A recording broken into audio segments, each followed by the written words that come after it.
Welcome to today's edition of The Good, the Bad and the Ugly, especially curated from the world of economy and business today. Let's start with the good. The International Monetary Fund has reiterated what we at GBU have been saying for a while now.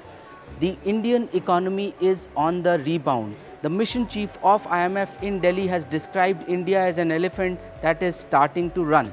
And even though the IMF's projection of 7.3% GDP growth for India is slightly lower than the centre's as well as RBI's own prediction of 7.5%, it only reinforces the point that the demo-led slowdown and the GST-led disruptions are well past behind us.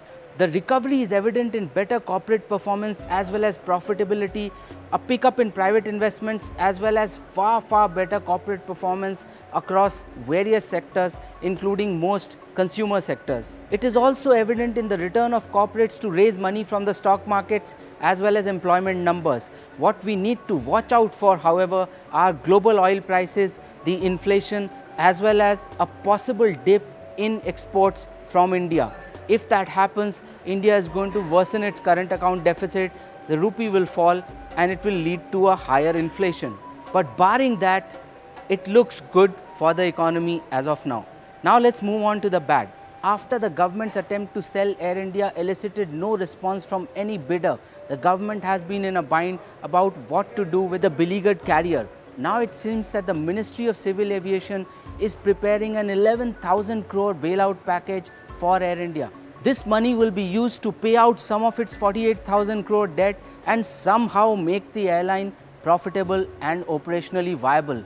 This is a colossal waste of national resources and taxpayers' valuable money. Air India has largely survived on doles from the government in the past 10 years and it has barely made any attempt to curtail expenses. The government has already spent over 27,000 crores to keep Air India alive in the past decade. And yet the debt at the airline is almost 50,000 crore. Throwing good money after bad at Air India is what makes this bad. And now to the ugly. Just as another $50 billion worth of US tariffs on Chinese imports come into effect, China has announced that it has recorded its first current account deficit in almost 2 decades. The deficit is at $28.3 billion for the Jan to June period.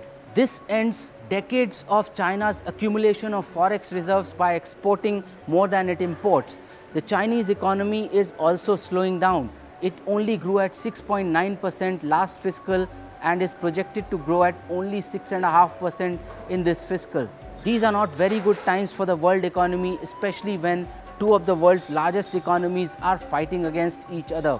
A wounded China is going to retaliate against the US tariffs, which is going to slow down global trade and is going to disrupt global supply chains. Two of the world's biggest economies appear to be in an endless tariff war. Global trade and global economy is not ready for the slowdown that will come with the import tariff hikes in both these countries. That's what makes this ugly.